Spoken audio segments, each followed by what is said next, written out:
E eu quero falar de uma coisa que eu já estou percebendo já há alguns anos na nossa sociedade, que é o seguinte: eu vou chamar isso de síndrome do relacionamento coletivo. Vou explicar um pouco mais ou menos o que é isso. A gente sabe que na nossa sociedade a gente tem esse fenômeno das mulheres tornando o governo como se fosse o marido delas, ou às vezes até o segundo marido delas, né? Ela pode ter um namorado, pode ter um esposo, só que daí ela trata ainda o governo como um segundo marido dela, que vai garantir alguns benefícios, alguns privilégios extras.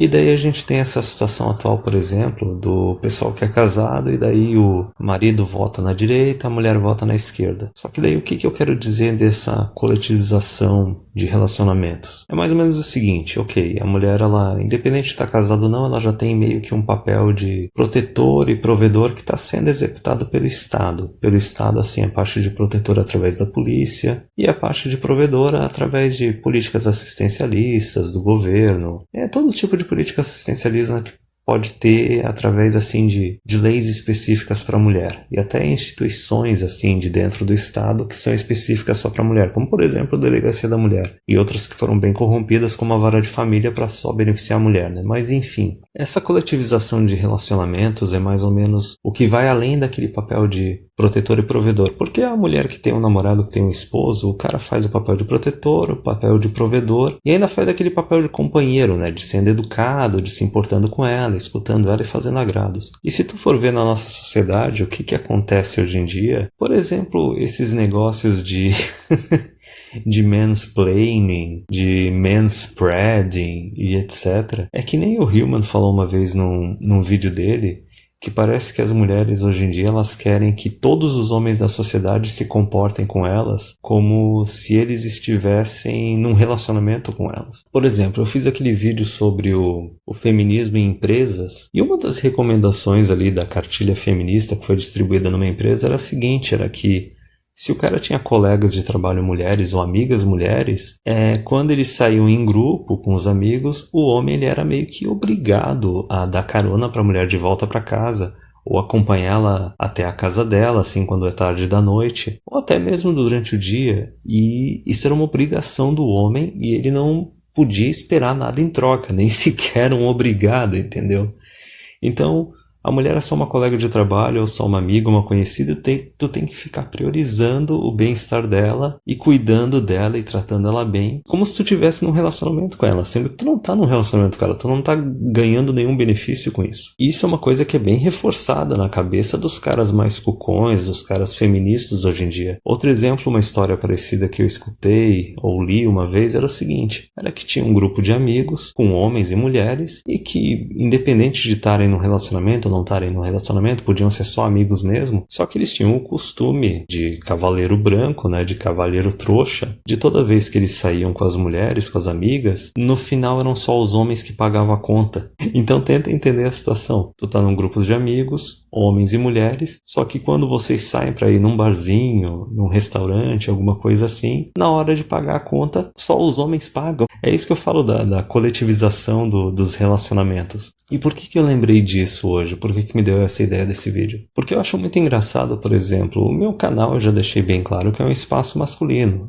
É um espaço só para homens. Se quiser alguma mulher aparecer para acompanhar, beleza. Só que não vai ter tratamento preferencial. Vai ser tratada como qualquer outro homem que está no canal. E eu notei o seguinte, eu acho que não só no meu canal, mas nos canais de outras pessoas, que tem muita mulher que simplesmente chega no teu canal, se sente ofendida com alguma coisa e já chega querendo dominar o discurso, querendo fazer crítica, bate um pouco com esse negócio do coletivização de relacionamentos, porque tu nem conhece a pessoa, tu não tá num relacionamento com ela, não é nem tua amiga, nem nada, nem conhecida, só que ela já quer que tu leve em consideração as opiniões dela. Ela quer que tu já se importe com os sentimentos dela. Isso é uma coisa que está se estendendo a todas as mulheres. E é muito hipócrita, é muito besta, porque assim, foram elas que escolheram o Estado, né? Elas abandonaram os homens e escolheram o governo para ser o protetor e o provedor delas. E muitas delas não têm nem namorado, não têm marido, não vão ter filho, só que ainda querem que todo mundo fique cuidando delas e tratando elas bem e se importando com elas, como se todo mundo estivesse se relacionando com elas, entende? Já não basta tu estar pagando impostos para dar alguns benefícios só para elas exclusivos, tu ainda tem que ficar tratando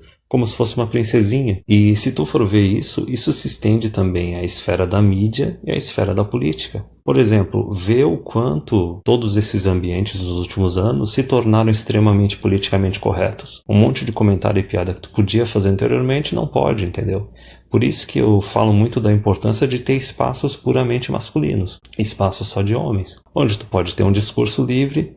E também tu fica protegido daqueles caras que são mais fracos, que quando aparece qualquer mulher, o cara já muda o comportamento dele. Ele já entra em modo Blue Pill, ele já entra em modo beta, em modo Cavaleiro Branco. Mas tu pode ver que todos os outros espaços na sociedade, eles estão meio que se adaptando ao imperativo feminino. Eles estão se tornando espaços feminizados. Isso que eu defino mais ou menos como a coletivização de relacionamentos. É que nem o Hillman colocou. Basicamente, todas as mulheres na sociedade, elas querem que todos os homens da sociedade se importem com elas e tratem elas como se eles estivessem num relacionamento com ela. O que é uma besteira absurda. E isso me lembra também um outro vídeo do Ibi Moore, do Black Gnostic Speaks, que ele falou que a mulher, independente de ser feminista declarada, não ser feminista declarada, independente de ser mais promíscua, menos promíscua, ter um namorado ou não ter um marido ou não ter, todas elas querem ser apreciadas por homens. Ou querem estar com um homem num relacionamento que o cara aprecia ela, que trata ela bem. Só que a diferença é que com esse negócio dos relacionamentos coletivos, as mulheres não estão nem se dando ao trabalho de se relacionar com o homem para receber a atenção e o tratamento especial dele. Elas querem receber isso de graça, sem oferecer nada em troca. E a outra conclusão que se tira é que até mesmo o comportamento não feminino, o comportamento não empático e até mesmo antagonista,